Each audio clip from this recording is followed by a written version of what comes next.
mobilisation est la même que celle de la pétition en ligne, avec ses 1,4 million participants contre la loi El Khomri. La mobilisation aujourd'hui dans la rue ne suffit pas. Il faut donc élargir à tous ceux qui ne peuvent manifester, explique FO et la CGT. L'intersyndicale s'est donc inspiré d'un autre vote citoyen contre la privatisation de la Poste. C'était en 2009. La votation avait réuni alors plus d'1 million de participants sur 10 000 points de vote.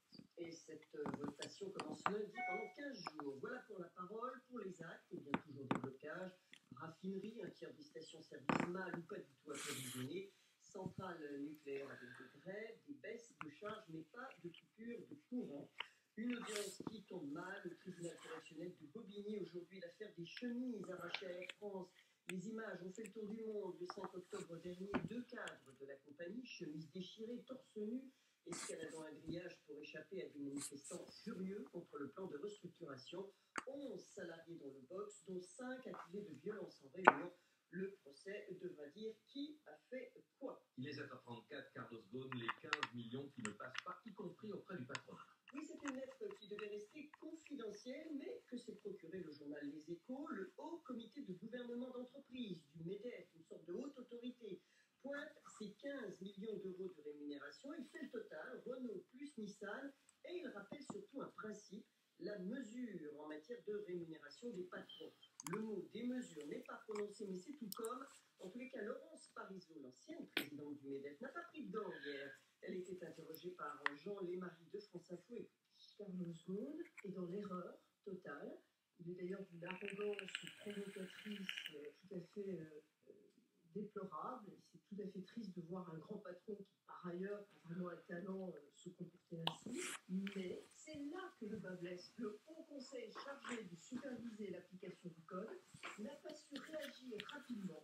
Et le soir même de l'Assemblée générale des actionnaires de Renault, dire au Conseil de Renault, vous devez revoir votre copie. La loi sera juste un habillage de ce qui existe déjà.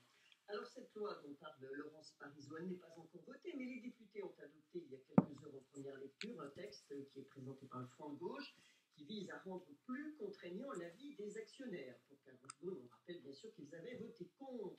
Entendre la voix exprimée en Assemblée générale, c'est une chose. Encore faut-il que la vue ait lieu. Chez Solocal, un groupe qui détient notamment les pages jaunes, les actionnaires crient au scandale, car, à leur grande surprise, l'AG qui était prévue pour les prochains jours, elle a été reportée.